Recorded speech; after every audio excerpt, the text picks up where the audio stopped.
but is not at Cowboys training camp and will reportedly be training in Cabo instead. A Cowboys source told NFL Network that's, quote, not a good look for Zeke to be going to Cabo during his holdout. Dallas might need a running back. So yesterday they signed former Pro Bowler Alfred Morris. Also yesterday, Jerry Jones made some very interesting comments about Zeke's holdout. Take a listen. You don't have to have a rushing champion to win a Super Bowl. But Emmett was the first one to do it. And that's one of the dilemmas at running back, is that the league knows that you can win Super Bowls and not have the Emmitt Smith back there or not have Zeke back there. Consequently, when we are looking and putting Zeke's contract in place, we've got to realize that the ultimate goal is to win the Super Bowl. And so you've got to do all of the things along with having Zeke that allow you to have other players so that you can win the Super Bowl. And that's what we're going through. Well, we are joined by Fox NFL analyst Mark Schlereth. Good to have you with us. What do those comments from Jerry mean, in your opinion? Well, I mean, Jerry is 100% right. You don't have to have the rushing champion to win the Super Bowl. I don't know that the Cowboys have ever won the Super Bowl without the rushing champion, but you don't have to have the rushing champion to win the Super Bowl. Well, they have. The first two they did. Okay, yeah. But go ahead. I think the point being is, but that's how you built this team. Yeah. Right? Like, you built this team to be dominant up front, to be able to run the ball, to be able to control the line of scrimmage. That's how you've built this team. Okay. Like, there are a lot of teams this is me, a lot of teams that can lead the league in rushing, but don't know how to run the ball.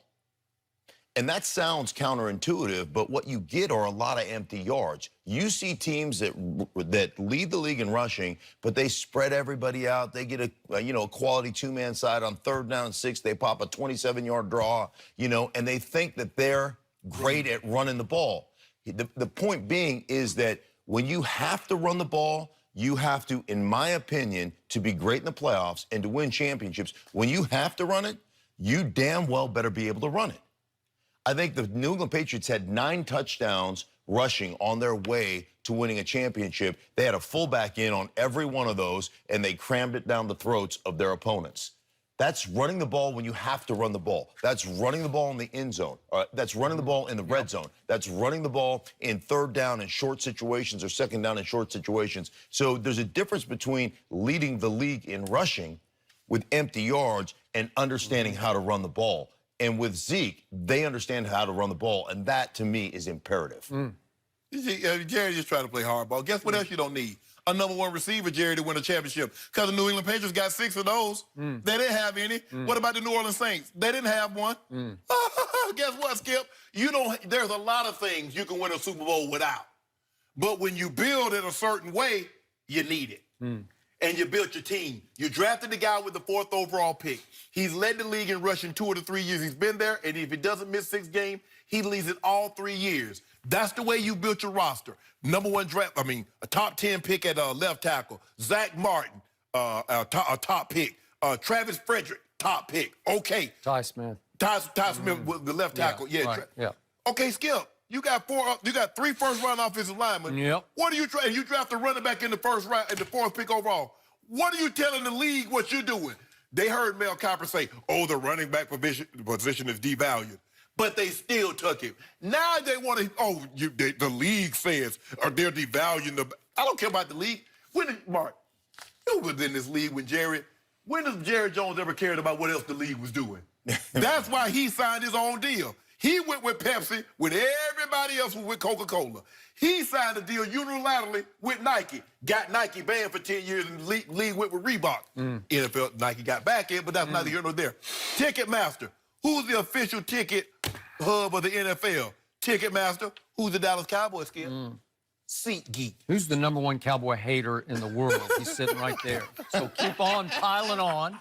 Keep trying. This is your only hope. You need dissension. You need contractual confusion and chaos in Dallas, right? That's your only hope. Pay it. I must admit, I hate this. I fear this because Ezekiel Elliott is blowing this. He is playing this so wrong because all of a sudden he pushed Jerry far enough.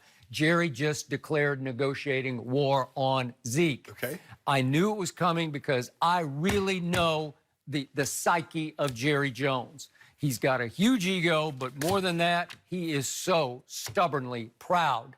He is now in the Pro Football Hall of Fame, and he's got 5 Lombardi trophies in his office, 3 that he won. Yeah. And he believes he has a Super Bowl team, and everybody showed up to start going to work on that Super Bowl season except for one guy. And I didn't see this coming because I don't think Jerry saw it coming. And not only did 21 stay in Dallas, he just went to Cabo. And it's okay to go to Cabo when you're suspended for 6 games.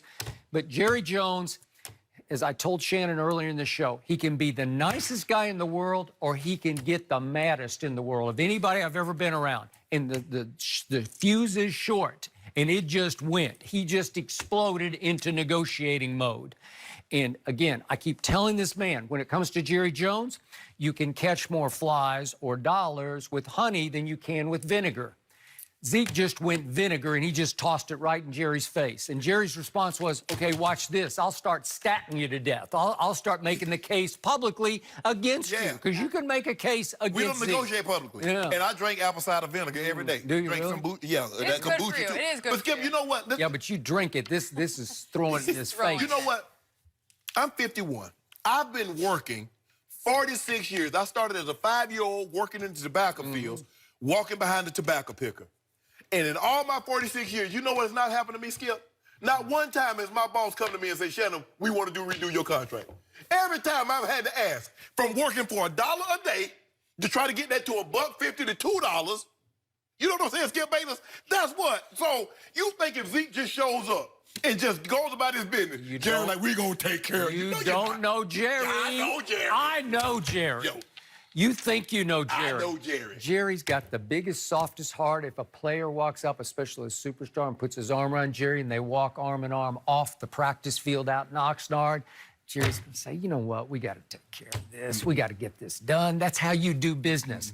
Did anybody else have to, all those offensive linemen, did any of those guys hold out to get their big, huge contracts? Nope. Did DeMarcus Lawrence hold out to get his deal? Nope. He threatened to have surgery. He did not. Say, I'm going to push this surgery back to There was no holdout. There was no animosity. It did not get ugly. Zeke is not animus towards him. Zeke is, hey, Cabo, how can you be mad at somebody in Cabo? That was a shot fired. Here's the deal, though. I mean, Zeke is coming from this, and I understand. I mean, you got to get paid. And he's been put in a very tough position because how, as a running back in this league, do you get to that second contract? Do you get to the big money stage? You know, obviously, Todd Gurley signs a big deal last year, makes it as an MVP candidate for about 12 games, hurts his knee, and then, you know, falls off the map and doesn't play well throughout the playoffs, in the Super Bowl. Like, that's an issue. And you're looking at him having 2 years, this year and next year, left on that contract. And if you want, you can franchise the guy. You can't. I mean, you got 4 years. 4 years. Right. So he has zero. Except to hold out. That's his only leverage. Nope. Right. Nope. What's his other option? Butter him up, rub his elbows, just get up next to him. I know how Jerry works. Yeah, I'll give you your money. Jerry would have figured it out during training camp. He would have taken care of Dak first. I believe Zeke would have been second, and Amari would be sometime during the season. Zeke said, I want to be first because I'm most in harm's way. And Zeke said, you know what? I don't want any cavities, so I don't want honey. You go and give me my money without me buttering you up. And Once upon a time, I was right in the middle of it. Jimmy pushed Jerry too far. I'm talking about Jimmy Johnson. And he pushed and he pushed, and he insulted him privately in front of front office staffers and assistant coaches to the point Jerry finally said, that's enough. Life is too short. You're fired. He just won 2 Super Bowls. He was fired. Will that ever happen again in the history of this league? Nope. That's what that's what makes him tick. Stubbornly proud. Emmitt Smith pushed him right over the edge, and Emmitt missed the first 2 games. Come groveling back. Yeah. Who came groveling back? I think Emmitt groveled just as much as Jerry did. Think if you hold out, if say you make an X, and they give you $10 over what you're asking for, you won. Because you said you weren't going to give me anything. You told me to play up under the contract that I was obligated. No, you didn't. He never said that. Yeah, he did. He's going to give him his money. Another way, he should have gave it to him early. He would have lost those 2 games. The Rams made the most foolish deal with Todd Gurley in the history of the running back position. No, it wasn't. They like insanely overpaid for that position, and it bit them at the end of the year because he couldn't finish. Let me tell you, right? Does he not have arthritic knees? We don't know that to be certain. Okay, well, but let me tell you what's going to be. Everybody's got arthritic knees. You play this game, you got arthritic knees. But guess what's going to be more foolishly? Giving a guy $35 million that's the middle of the pack. Now we're up to 35. Oh, we were 30. We were like 25, then it went to 30, then it went to 35. No, 30 is entry level. Oh, it's kind of like living in Bel Air. Bel Air is like $10 million. That's entry level home. Even if he does come back, and let's say he misses the first 2 weeks, even if he does come back and doesn't have a contract, you know what? To me, the wear and tear he saved on his body through training camp, through the preseason games, that's through all the carries. things, I'm like he wins. So I mean, you made your you point. think Le'Veon won? He missed the whole year last year, and now he's a we'll Jet. See. Yeah, because you trying to put 400 carries on the man. Yeah, and what was about to happen to Le'Veon before the Jets saved his behind? Nobody wanted him. The market had dried up, and the Jets were bidding against themselves and gave him 13.1 to Gurley's 14.4. And guess what? You're gonna have to pay him $1 more than Todd Gurley, and you're bidding against yourself because he's under contract with you. Nobody else can bid on him. Well, obviously, Zeke and his reps are asking for well beyond the insane money the Rams gave Todd Gurley. Yes. $45 million guaranteed, 14.4 per year. So they're asking for God knows what, $70 million guaranteed. I don't know. This is the way you do it. This is what we do. This is what we do. Skip, Jenny, you let your boy get you. Okay. I'm gonna shoot for the moon. I'm gonna shoot for the stars. But if I land on the moon, I'm pretty damn high. I'm gonna ask for way more than Todd Gurley. I just think you're high right now. What you're Aren't talking the about, reports right? saying that they haven't even come back with a counter to the Because y'all offer? you know why? Because they came with some bull jive. We can't even they're count not the even bull gonna jive. No, talk I ain't about gonna that. even respond to that. Y'all trying to give me Tevin Campbell's money. Really? I mean, yeah, Tevin. Yeah, Campbell. Did you realize No. The guy that's in Atlanta. What's his Devontae Freeman. Yeah. Devontae You trying to give me Devontae Freeman money? That's I wish I might. 8 a year. I wish I might take 8 a year. So here's why Jerry is stewing privately, because he walked out to the end of the limb and he defended and tried to protect this young man when he went through all the stuff he went through off the field. I know of 2 bar fights. There may have been more, but Jerry was right there with him, fighting for him. I got your back. Skip, I really appreciate that. And then there were all the domestic violence issues, and there was pulling the woman's top down, and then there was the incident in Las Vegas. Skip, and Jerry stood right beside him, right behind him, fought. I've never seen Jerry fight harder for a player than he did. He was putting his reputation on the line. There's nothing here to see. Remember what he said? There's nothing there. He fought Lisa Friel. He fought Roger Goodell. He fought over the Las Vegas incident. There's nothing there. And finally, they won. I think they got a makeup call on the Vegas incident a little bit. Well, okay, I'm going to look the other way this time. But Jerry did all that for that player who he loves. And all of a sudden, that player turned on him and in Jerry's eyes spit in his face by going to Cabo. Really? Okay? That's why the anger is even deeper and stronger now than it would be for any other player because of what he had done for Zeke, and he thought, this is the way you repay me? No, really? Okay. So wait a second. Is Dak holding out? No. Is Amari holding it? Nope. Byron Jones? No, they're all there. Yeah, except for 21. But they're not holding out because, one, the longevity of those guys and the positions they play, they're going to get their contract. But they could. Dak could say, I want my money, right? He could hold out. Dak will get an opportunity to have 3-4 contracts. Zeke basically, Skip, he knows. He knows. Okay. You know the position. You get one more contract. That's all you're going to get. Going at it wrongly.